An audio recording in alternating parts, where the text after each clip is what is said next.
Ngayon nga po tayo ay nagdiriwang ng ating ika-24 na anibersaryo. Ibig sabihin, kung ito yung ang binibilang ay sinimulan ang pagiging reformed ng convictions ng iglesyang ito. Ibig sabihin, 24 na taon na pinapahalagahan ang primacy of preaching sa pagsamba at ipaglaban ang katotohanan at nakikita ang kahalagahan na ang salita ng Diyos ang dapat na humuhubog sa atin. Sa 24 na taon na iyon, madaming beses na siguro nating mababasa ang Biblia. Kanina binanggit na maaaring matapos in once a month. Ay isang trivia actually, by the normal rate ng isang tao, at kung hindi siya matutulog ay maaari niyang matapos ang Biblia na basahin out loud in 3 days. Yun ay just by the number of words, ay divide mo into according to the 140 to 150 words per minute, ay yun ay matatapos mo in 3 days ang pagbabasa ng Biblia nang walang tulog. Yung pagbabasa ng 3 to 4 chapters a day ay also unknown trivia na ito'y maghahatid sa iyo ng once a year across the Bible. So yun yung usual recommended amount, ay 3 to 4 chapters every day para sa once a year. At kung tayo ay 24 na taon na at yung iba sa atin ay higit pang mga taon na mananampalataya, ay nakita na natin maraming beses, lalo na ang mga kilalang kwento sa pangyayari ng buhay ni Jesus at sa buong kasulatan. Gayunpaman, tayo ay nagpapatuloy sa pakikinig ng salita ng Diyos, pag-aaral, maging ng mga pamilyar na salaysay, sapagkat tayo ay nakakaalam na ang ating hinahanap sa salita ng Diyos ay hindi lamang mga bagong trivia, mga bagong kaalaman, kundi tayo ay naniniwala na ito'y magdudulot sa atin ng pagbabago sa pamamagitan ng panibagong pagpapakita ng kaluwalhatian ng biyaya ng Diyos sa mukha ni Jesucristo. Kaya ito nga ang ating hanapin ngayon. Ngayon tayo ay magbabasa sa ating pagpapatuloy ng ating pag-aaral ng aklat ni Juan, ng Ebanghelyo ni Juan. Tayo ay nasa ikalawang kabanata at sisimulan natin mula talatang 1 hanggang talatang 11. Ito ay isang kilalang kwento, gayunpaman dito makikita natin ang pagpapahayag ng kaluwalhatian ni Jesus. Atin ngang pakinggan ang salita ng Diyos. Babasahin ko sa inyo ang salin sa Tagalog. Ito po ang salita ng Diyos. Nang ikatlong araw, nagkaroon ng kasalan sa Kana ng Galilea at naroon ang ina ni Jesus. Inanyayahan din sa kasalan si Jesus at ang kanyang mga alagad. At nang kinulang ang alak, sinabi ng ina ni Jesus sa kanya, "Wala na silang alak." Sinabi ni Jesus sa kanya, "Babae, ano ito sa akin at sa iyo? Hindi pa ito ang aking panahon." Kinausap ng kanyang ina ang mga lingkod, "Gawin ninyo ang anumang sabihin niya." Meron doong 6 na tapayang bato na ginagamit ng mga Hudyo sa paglilinis ayon sa kautusan. Ang bawat isa ay maaaring maglaman ng 20 hanggang 30 galong tubig. Sinabi ni Jesus sa kanila, "Punuin ninyo ng tubig ang mga banga." Kaya pinuno nga nila ang mga ito hanggang halos umapaw. At sinabi ni Jesus sa kanila, "Ngayon kumuha kayo at dalhin ninyo sa namamahala ng handaan." Kaya iyon nga ang ginawa nila.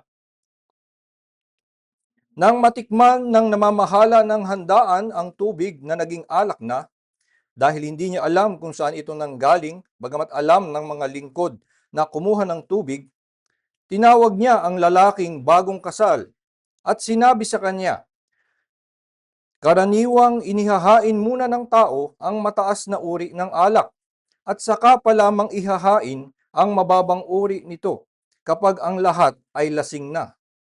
Ngunit ngayon mo lamang inilabas ang mataas na uri ng alak." Ito na una sa kanyang mga tanda ay ginawa ni Jesus sa Kana ng Galilea at ipinahayag niya ang kanyang kaluwalhatian at sumampalataya nga sa kanya ang kanyang mga alagad.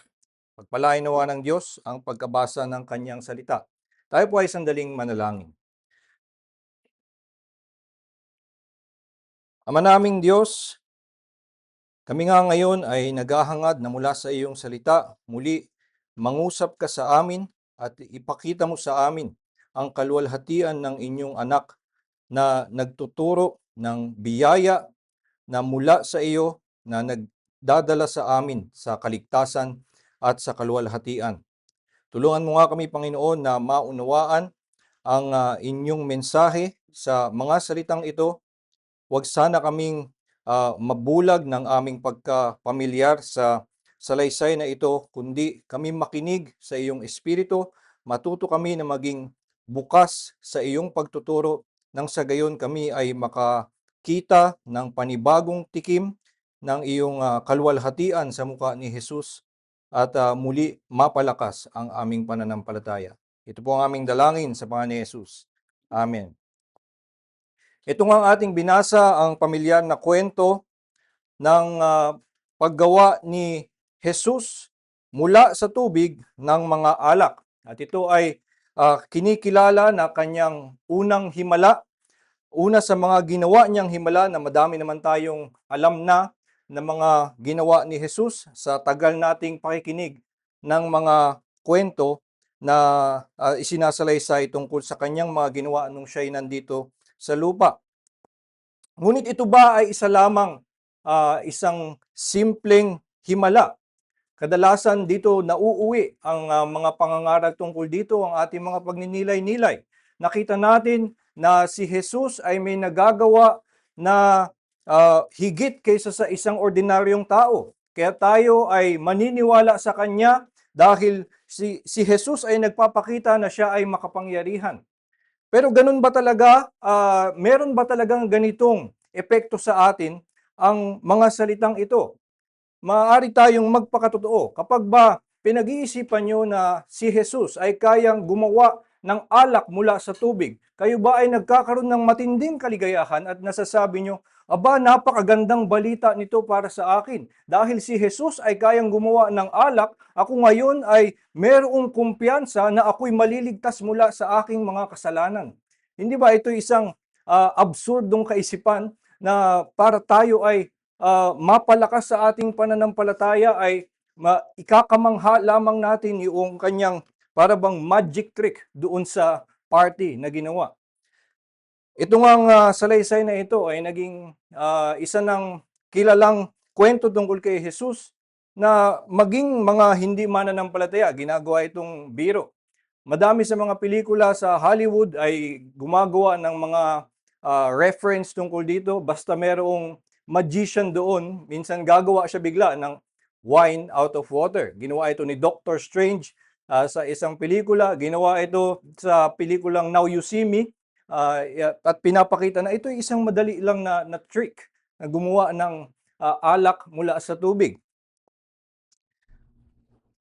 Pero ang makikita nga natin ay kung titingnan natin at ating babantayan kung paano ito inihahatid sa atin ni Juan, makikita natin na meron siyang gustong mas malalim na ihatid sa atin. Una sa lahat ay kung ang punto lamang ni Juan ay ipakitang kakaiba ang kakayanan ni Jesus, ay bakit kaya magdadaan pa siya sa napakaraming mga detalye na walang kinalaman doon sa pagbabago noong tubig papuntang alak. Tatlong eksena ang makikita natin dito sa kanyang salaysay. Nagsimula siya sa isang eksena na kinausap ni Maria si Jesus. At yun yung una niyang nilathala bago siya pumunta doon sa mismong himala na yung tubig ay naging alak. So, merong gustong ihatid sa atin si Juan na hindi lamang patungkol sa kakayanan ni Jesus na gumawa ng alak mula sa tubig. Maliban doon, may ikalawang eksena mula talatang 6 hanggang 8, yun yung mismong proseso kung paano nagawa yung alak. Ngunit meron ding binibigyang diin na isa pang ikatlong eksena mula talatang 9 hanggang 10 ay nung tinikman yung alak na ito daw ay mataas na quality. At lalo na pagdating natin dun sa huling talata, sa talatang 11, ito nga yung pag-summarize ni Juan mismo tungkol dun sa salaysay. Hindi lamang na, at usually sa isang miracle story, ang ending ay, and they were all amazed. Ang lahat ay namangha. Ngunit dito ang nakita natin na sinabi mismo ni John tungkol doon sa salaysay ay ito na una sa kanyang mga tanda ay ginawa ni Jesus sa Kana ng Galilea at ipinahayag niya ang kanyang kaluwalhatian. So ito ang dapat na maunawaan natin tungkol doon sa himala at lahat ng ginawa ni Jesus dito sa buong kwentong ito, na ito ay pagpapakita ni Jesus ng kanyang kaluwalhatian. Ang pagkakasabi pa ay si Jesus mismo, hinayag niya. It was an active verb. Siya mismo ay kusang ginawa niya na inilabas niya ang kanyang kaluwalhatian. Hindi na nagkataon lang na hindi niya sinasadya, medyo may nasilip sa kaluwalhatian niya. Kundi na si Jesus, layunin niya na ipakita ang kanyang kaluwalhatian sa kanyang buong pagkilos dito sa salaysay na ito. Sabi, ang lahat ng ito ginawa ni Jesus at ipinahayag niya ang kanyang kaluwalhatian. At maliban nga doon, ang dinulot daw nito ay na sumampalataya sa kanya ang mga alagad. Nagkaroon sila ng katibayan sa kanilang pananampalataya na itong taong ito na kanilang sinundan, na kinilala na kordero ng Diyos na nag-aalis ng kasalanan, nagkaroon sila ng mas matibay pang pananampalataya sa Kanya dahil sa kanilang nakita dito sa buong pangyayari na ito. Kaya't kung ating babalikan ang kwento na ito, atin ngang hanapin paano ipinapakita sa atin ng salaysay na ito na si Jesus ay maluwalhati at paano ito nakakapagbigay sa atin ng kalakasan sa ating pananampalataya. Ang maaari nga nating gawin ay balikan natin itong tatlong eksena. Ito ang aking gagawin, dadaanan ko yung tatlong eksena at ipapakita na ang tatlong ito ay nagtuturo tungkol doon sa mismong himala. Hindi lamang na sinasalaysay yung proseso ni Jesus kung paano siya gumawa ng alak, at hindi nga sinabi sa atin exactly kung paano siya gumawa ng alak, kundi merong gustong ipinta itong si Juan tungkol doon sa paggawa ni Jesus ng alak. At ang una ay napapakita nito doon sa unang eksena, talatang 3 hanggang 5, yung palitan ni Maria at ni Jesus, ay pinagustong ihatid ni Juan na itong pagkilos ni Jesus doon sa kasalan sa Kana ay nakatuon pa rin si Jesus sa kanyang misyon. Walang ibang nasa isip ni Jesus kundi ang kanyang misyon, na siya ang kordero ng Diyos na mag-aalis ng kasalanan. At hanggang sa nandito siya sa kasalan, ito pa rin ang kanyang nasa isip. So makikita natin sa talatang 3 hanggang 5, dito nga yung lumapit si Maria kay Jesus at kanyang sinabi kay Jesus, wala na silang alak. Para kay Maria, ang issue na nangyayari ay kailangan nilang tulungan, marahil ito ay kanilang kamag-anak o kaibigan, dahil nga imbitado sila doon sa kasal, at kung sila ay nauubusan ng alak, sila ay mga probably mahirap na kanilang kamag-anak, hindi gaanong mayaman, o kaya baka napasubo na kapag-invite ng masyadong marami. In any case, ay probably related sila kay Mary, kaya si Mary felt some responsibility na tulungan itong nagkulang ng alak. At sinabi niya ito kay Jesus, wala na silang alak. At sinabi ni Jesus sa kanya, babae, ano ito sa akin at sa iyo? Kadalasan ito ay dahil ang nababasa lamang natin ay yung salin, at lalo na sa English, at minsan yung mga translation ay takes liberties, ay nagko-communicate na para bang si Jesus ay tumatanggi, at also na sarcastic, at parang harsh siya kay Maria. Pero sa totoo lang, walang ganong immediate implication in the wording na ginamit ni Jesus. Yung pinaka-literal, kung kukunin natin yung mismong words na ginamit niya, ay ano ito, ay ano sa iyo at sa akin. Yun yung kanyang mismong words. Na lumapit sa kanya, wala na silang alak. Sabi niya, babae, ano sa iyo at sa akin. At yung pagtawag sa kanya ng babae, again, hindi rin yun necessarily a disrespectful address to the mother. At maaari ngang ito ay katumbas ng madam or ginang.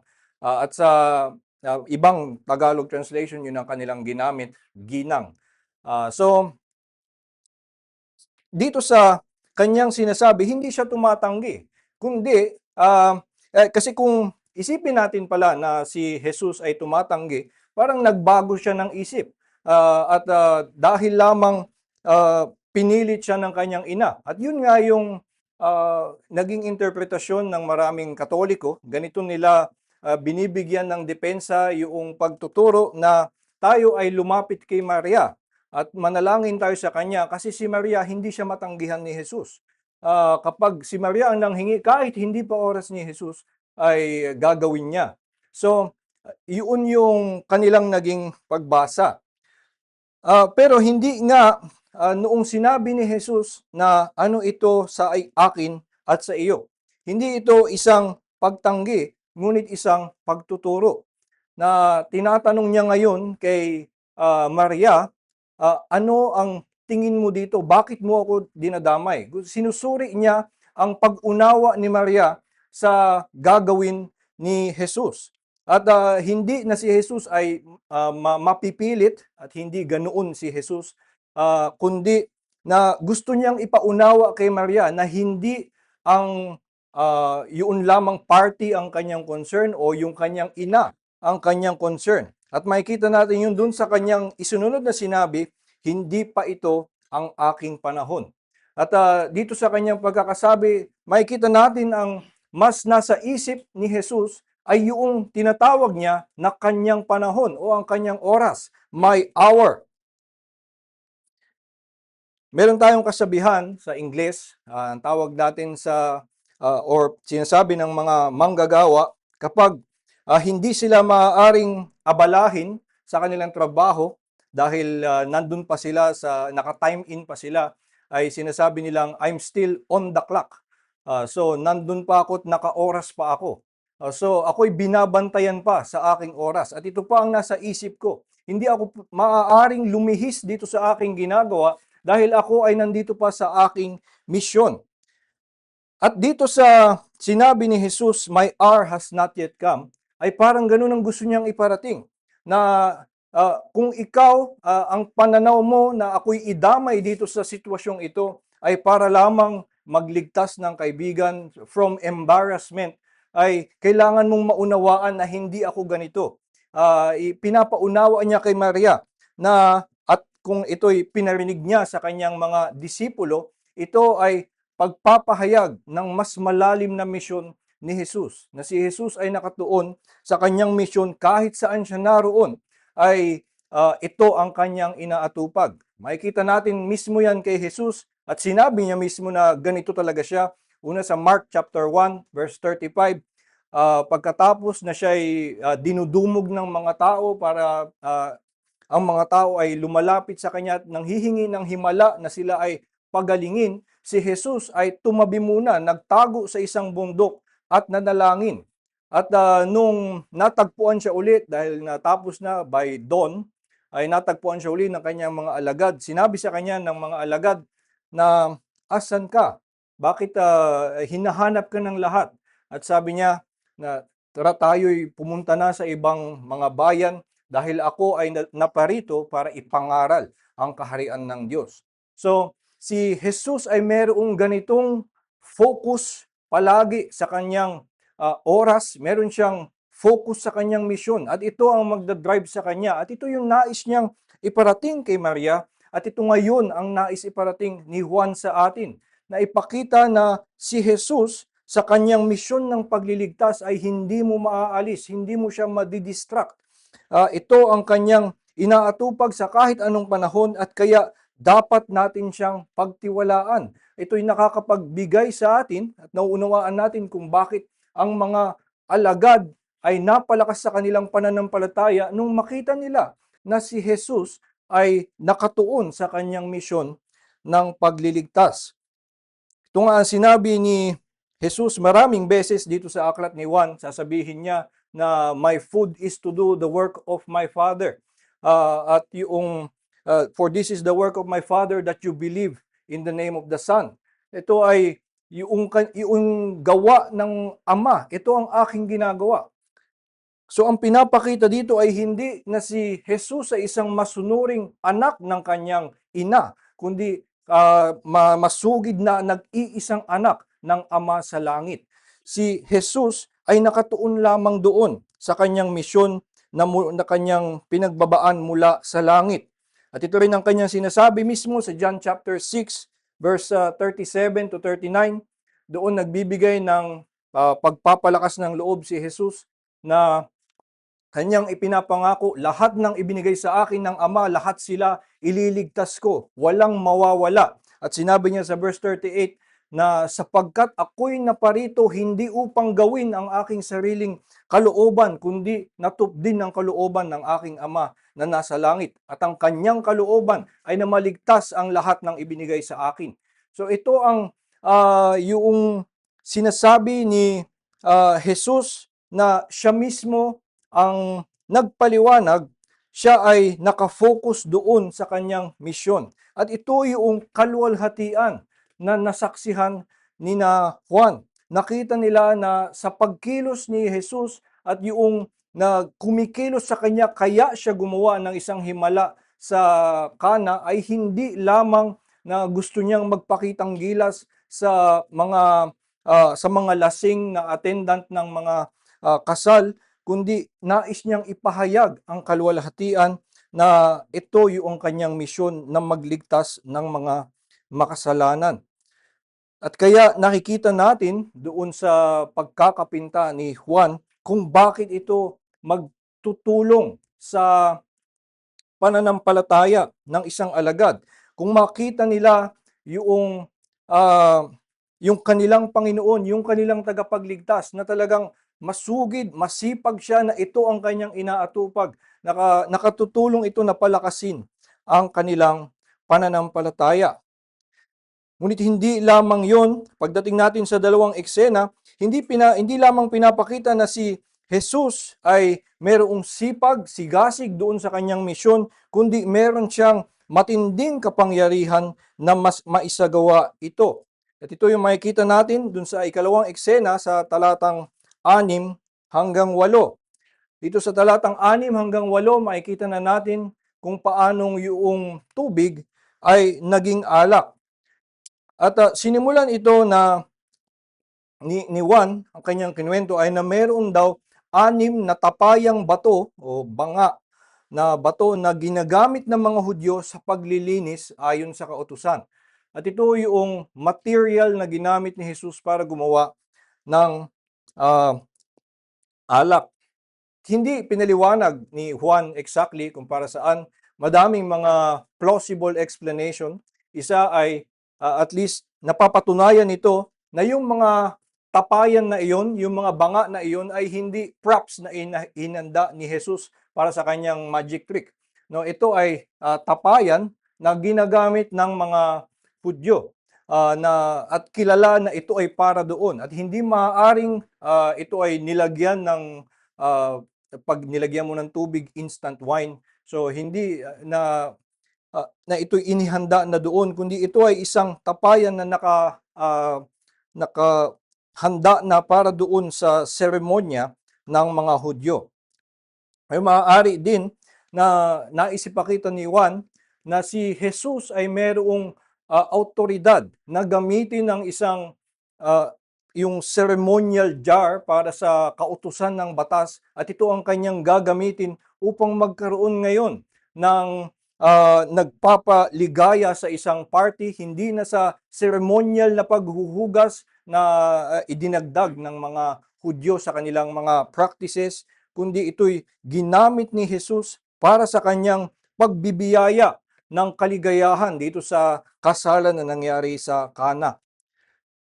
Kung ano pa man ang mas malaking punto na ipinapakita sa atin ni Juan dito sa ikalawang eksena ay yung kapangyarihan ni Jesus na gumawa almost out of nothing. Ang kanyang ginamit nga ay una isang banga na definitely not containing wine, at also pinalagyan niya ito sa mga alipin ng tubig. So merong sabi, punuin nyo ito ng tubig. At kung ito ay may, sabi meron daw 20 to 30 gallons na magkakasya, napakarami noon. At syempre makikita naman ng mga alagad o ng mga alipin kung may trick na nasa loob habang nilalagyan nila ng tubig. Kasi napakadami nung kailangan nilang ilagay.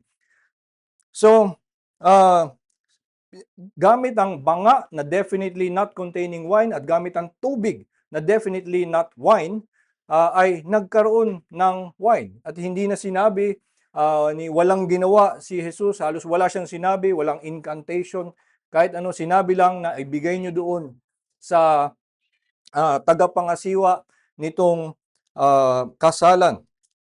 At yun ay naging alak na. At ito nga ay pagpapakita ng kapangyarihan na halos katumbas ng creation ex nihilo, yung tinatawag na out of nothing. Dahil sa kanyang paglikha ay wala naman talagang kahit ano doon na may kinalaman sa wine. Bagamat parehong inumin ang tubig at ang wine, ay magkaiba totally ng substance iyon. Ang wine ay mula sa grapes na ito ay in-squeeze out at ito in-extract at ipa-ferment.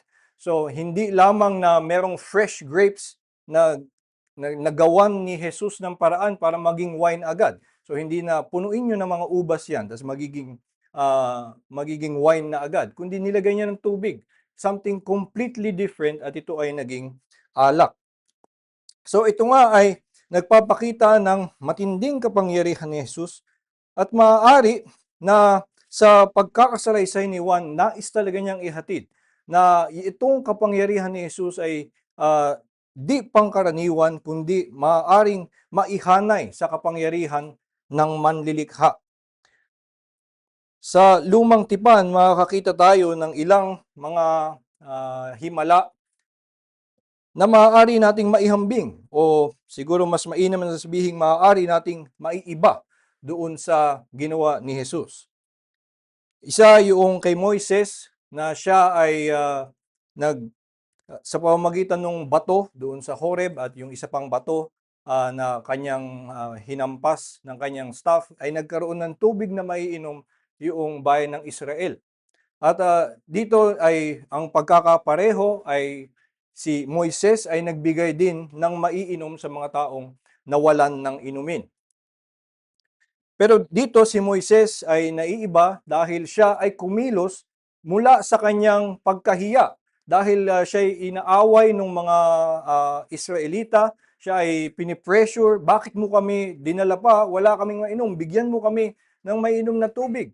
At ngayon siya ay umangal din sa Diyos Ama at sinabi sa kanya, bibigyan kita ng tubig sa pamamagitan ng bato.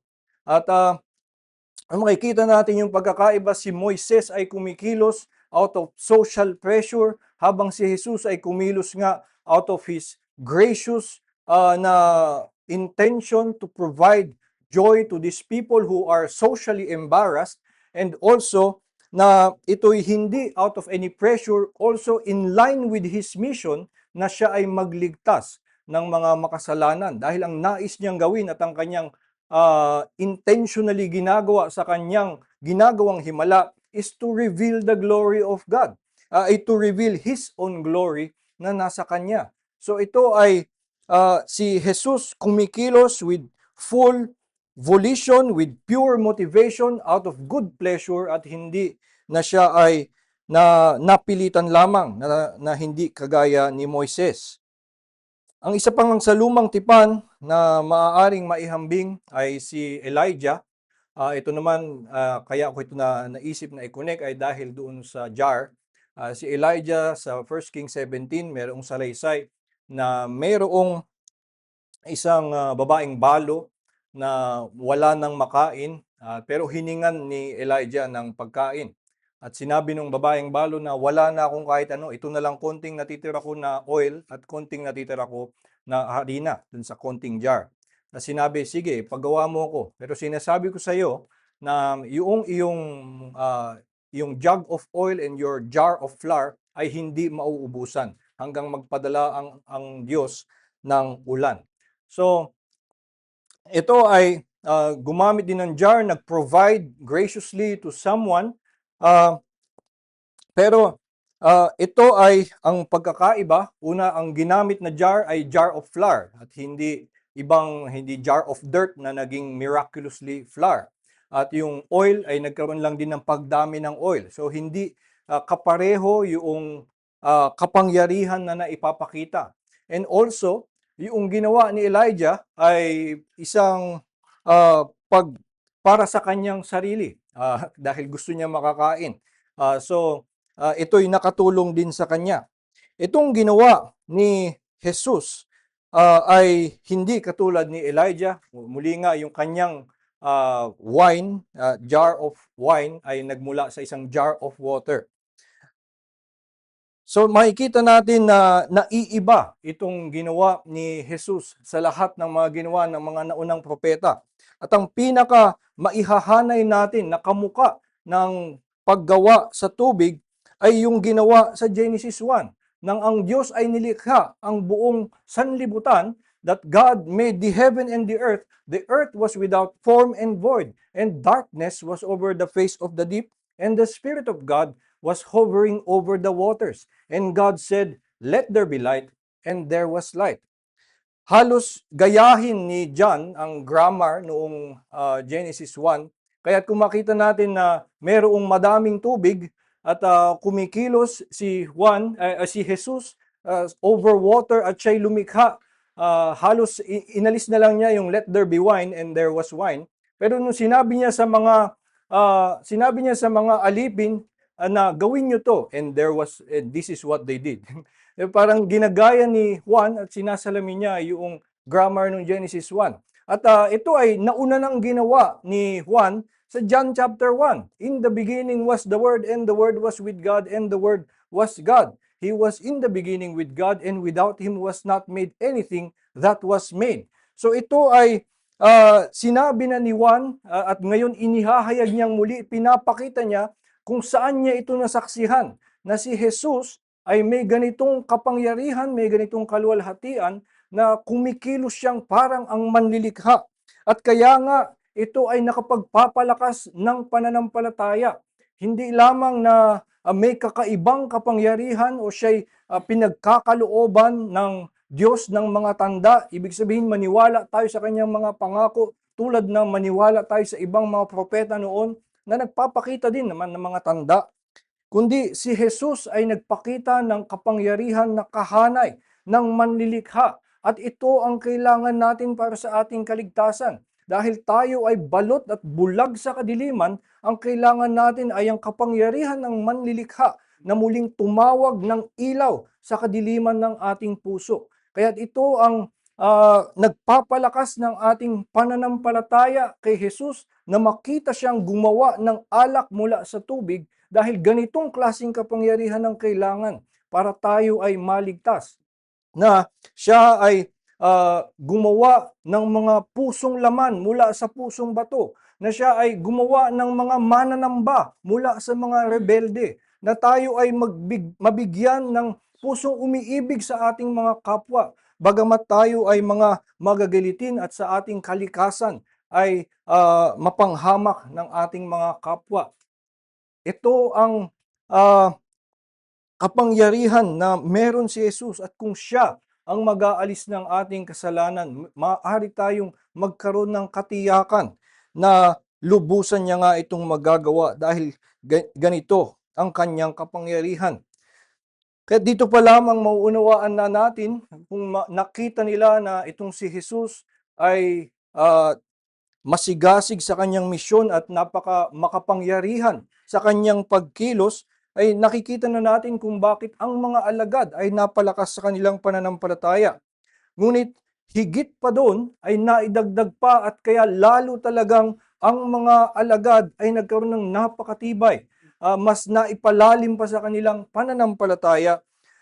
Dito sa ikatlong eksena na ikinuwento ni Juan, pinapakita na si Jesus nung siya'y gumawa nung alak, ito'y sobra-sobra ng higit sa kanilang pangangailangan. Ito nga daw nung matikman nung namamahala ng handaan ang tubig na naging alak, ay ang sabi noong mismong namamahala nung handaan ay na ito daw yung mataas na uri ng alak. Binanggit pa niya na karaniwang inihahain muna ng tao ang mataas na uri ng alak. So, uunahin yung mga masarap na alak, at dahil later on naman paglasing na sila, hindi na nila makikilala pa kung bad quality pa yun kasi mas lasing na naman sila. So, pwedeng yun na lang ang unahin. Pero sa kanila, itong mga lasing ay hindi maitanggi na yung alak na ginawa ni Jesus, bagamat sinabi mismo hindi alam nung namamahala dun sa handaan na ito'y galing kay Jesus, ay hindi nila maikaila na itong alak na ito ay isang mataas na uri. Nakikita nga natin, bagamat ito'y hindi pangailangan, ito'y sobra-sobra sa kanilang pangailangan. Ang nangyari nga ay madami nang nakainom, na ubusan lamang ng alak, pero nagbigay siya ngayon ng 6 na tapayan ng tig 30 gallons ng alak doon sa handaan. At maliban doon, ay itong 30 gallons sa times 6, 180 gallons ng alak ay yung mataas na uri. Ito ay mataas na uri ng alak pa ang ibinigay ni Jesus doon sa handaan. At napapakita nga na si Jesus nagbigay ng sobra-sobra sa pangangailangan na amount at sobra-sobra din sa pangangailangan na quality. Hindi kailangan ng ganong karami, hindi kailangan ng ganon kasarap na alak, ngunit ito ang pinagkaloob ni Jesus. At ito nga ay doon sa ganitong pagkatao ni Jesus, ang dapat nga tinitingnan natin ay anong sinasabi nito tungkol kay Jesus. Hindi tungkol doon sa alak o tungkol lang sa galing ng kanyang kapangyarihan. At ang nakikita natin, kung ituon natin ang ating pagtingin kay Jesus, ang ipinapakita nito ay na ganito siya magbiyaya. Kung siya ay magbibigay, ito'y lubusan niyang ibibigay sa atin. At ganito nga ang natikman natin at natanggap natin na kaligtasan. Nung tayo ay niligtas mula sa puot ng Diyos, hindi siya tumitigil na doon lamang napawiin ang puot ng Diyos. At kung yun lamang ang gawin ng ating Panginoong Hesus, hindi ba't ito'y sapat na't napakadakilang biyaya na ipagkaloob sa atin, na wala ang puot ng Diyos sa atin, at tayo ay maaaring manatiling buhay, maaaring bigyan ng tikim ng biyaya ng Diyos, at kung manatili tayong malayo sa Diyos, na hinayaan niyang hindi tayo masunog sa impyerno, kundi binigyan tayo ng isang planetang malayo sa kabanalan ng Diyos, at doon ay maaari lang tayong mag-worship from afar at ipahayag sa Diyos na napakadakila mo, na iniligtas mo kami mula sa kapahamakan. Ito pa rin ay napakadakilang biyaya.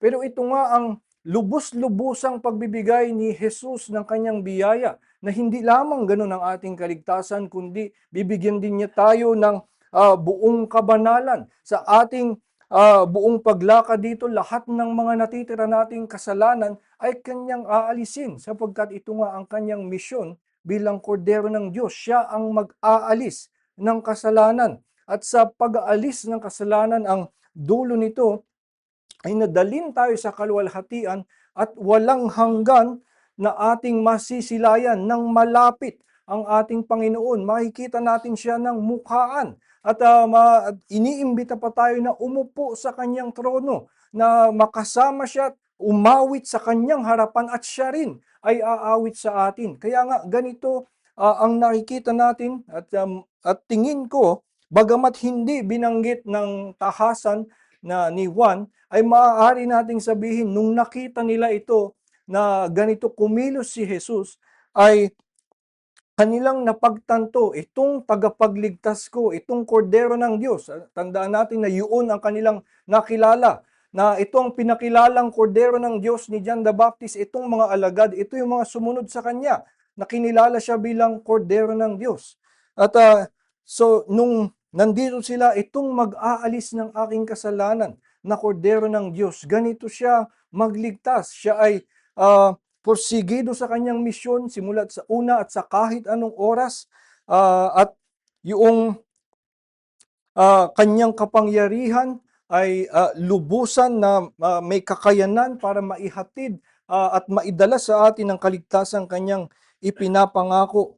At yung kanyang biyaya ay lubos-lubusan, higit sa ating pangailangan, at talagang tulad na sinabi na ni Juan nung una, grace upon grace ang natatanggap natin mula kay Jesus. Kaya ang nangyari sa buong kwentong ito nung nasaksihan nila yung paggawa ni Jesus ng alak mula sa tubig, hindi lamang na sila ay namangha sa kakayanan ni Jesus, kundi sinabi na sila ay sumampalataya.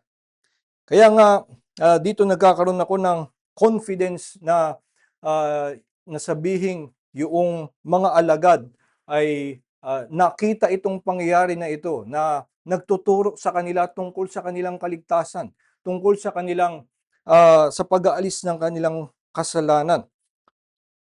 Ito nga ay dahil sinabi sa verse 9, binanggit pa ni Juan na hindi alam nung namamahala sa handaan na ito ay nanggaling kay Jesus. At so itong mga tao, yung mismong bridegroom na nandoon, lahat ng ibang characters ay hindi alam na si Jesus ang gumawa nung alak. At so hindi ang punto nito ay na mamangha lamang tayo na masarap yung alak, dahil yun yung alam nung lahat. Ang gustong ihatid sa atin at ibahagi sa atin ni Juan ay yung kanilang nasaksihan na kanilang sarili. At ang kanilang nasaksihan ay kaluwalhatian ni Jesus na nagdala sa kanila sa pananampalataya, o nagpalalim sa kanilang pananampalataya na nagsimula na. Kaya nga, ito ang dapat na nakikita din natin sa salaysay na ito. Hindi lamang na kamanghaan ang kanyang kakayanan, kundi makita ang kanyang kaluwalhatian at pagtibayin ang ating pananampalataya. Sabi na nga ni Juan nung una pa lamang sa John chapter 1, verse 14, "The Word became flesh and dwelt among us, and we have seen His glory, glory as of the only Son of the Father, full of grace and truth." At ito yung sinasabi ngayon ni Juan dito sa talatang ito, na sa lahat ng pangyayaring ito, pinahayag ni Jesus ang kanyang kaluwalhatian. So kung ito'y makita natin na ito yung sinasabi ni Juan, na nasaksihan nila ang kaluwalhatian ni Jesus, na as glory as of the only Son of the Father, full of grace and truth, ito nawa ang makita natin doon sa salaysay, na ito ang hinahatid sa atin ng kwentong ito. At makita nga natin na dito sa kwentong ito, pinakita nga sa atin itong kaluwalhatiang ito na kanilang nasaksihan daw. Sapagkat pinakita ni Juan na itong si Jesus ay hindi lamang anak ng kanyang ina. Hindi siya na dinadala lamang ni Maria at sumusunod kay Maria sa lahat ng bagay, kundi ang kanyang ama ay ang Ama sa langit. At pinapakita nga si Jesus as glory, His glory as of the only Son of the Father. At kakabit noon ng kaluwalhatiang iyon bilang natatanging anak ng Ama ay ang kanyang napakatinding kapangyarihan, na bilang the eternal Word, through whom and by whom all things were made, siya nga ay may ganitong katinding kapangyarihan. At sa kanyang pagkakatawang tao, sa kanyang paglakad kasama nila, pagsama sa kanila sa isang kasalan, at maging sa kanyang pagbibigay ng alak doon sa mga napahiyang sa mga napahiya sa kasalan na nagkulang ang kanilang alak, ay nakita nila na ganitong magbiyaya ang Panginoon, puspusan, talagang nag-uumapaw na grace upon grace. At kaya nga, yun din ang sinabi ni Juan sa John chapter 1, from His fullness we have received grace upon grace. Kaya ito yung ibinabahagi sa atin ngayon ni Juan. Binabahagi niya sa atin yung kanyang nasaksihan na kaluwalhatian ni Jesus, na ito ay full of grace and truth. At kung atin ding nauunawaan na ito nga ang ating Panginoon, ito ang ating kordero na mag-aalis ng ating kasalanan, nawa nga magkaroon tayo ng malakas na pananampalataya sa Kanya. At kung meron pang mga nakakapakinig na hindi pa nakikita na ang si Jesus nga ang talagang makapag-aalis ng kasalanan, nawa ay magsimulang mangusap sa inyo ang salitang ito na maipakita ang Panginoong ito na si Jesus na dito sa kanyang simpleng paggawa ng alak mula sa tubig ay naihahatid sa atin, napapakita sa atin kung sino siya bilang tagapagligtas. Siya ay mapagbiyayang kordero ng Diyos na talagang lubusan tayong ililigtas. At para sa atin na mga sumampalataya na, maging sa mga lampas 24 na taon ng mananampalataya sa ating Panginoon, ay bagamat ito ay isang luma ng kwento sa atin, ay kung tayo'y nagkakaroon uli ng panibagong pagtingin at nagkakaroon ng bagong pagtikim ng kaluwalhatian ni Jesus, ng kaluwalhatian ng kanyang biyaya, ito pa rin ay makapagpapalakas ng ating pananampalataya. At nawa nga, gaano man katagal na tayong mga alagad sa lahat ng pagliwanag ng kaluwalhatian ni Jesus, ay tayo'y magkaroon ng pagpapalakas ng pananampalataya. Sa ating buong buhay, tayo ay kakapit lamang sa Kanya at ibibigay natin ang kaluwalhatian sa Kanyang pangalan lamang. Tayo po ay manalangin. Ama naming Diyos, kami nagpapasalamat sa iyong salita. Ikaw nga, Panginoon, ang naghahayag sa amin ng inyong kaluwalhatian at inahayag mo sa amin ang kaluwalhatian ng iyong biyaya sa mukha ni Hesukristo. Kami, Panginoon, ay sa aming kabulagan, sa pananatili dito sa mundo, bagamat kami ay nagkaroon na ng pagkilala sa iyo bilang tanging tagapagligtas, minsan kami na nabubulag pa rin, na lalabuan pa rin, hindi nauunawaan kung gaano nga kaluwalhati ang iyong biyaya. Kaya't nagpapasalamat kami sa iyong salita na muli ay ipinapaalala sa amin na ikaw ang tagapagligtas na sa pamamagitan ng iyong anak na si Jesucristo ay talagang dadalhin mo kami sa kaligtasan at bubuhusan mo kami ng biyaya. Nawa nga, Panginoon, patuloy mo pang pagliwanagin sa amin ang biyaya mo, pagliwanagin mo sa amin ang kaluwalhatian ng iyong awa at pag-ibig. Nang sa gayon kami ay laging magpasalamat sa iyo at mapagtibay ang aming pananampalataya sa iyo at ibalik lamang ang kaluwalhatian sa iyong pangalan. Po aming dalangin sa pangalan ni Jesus. Amen.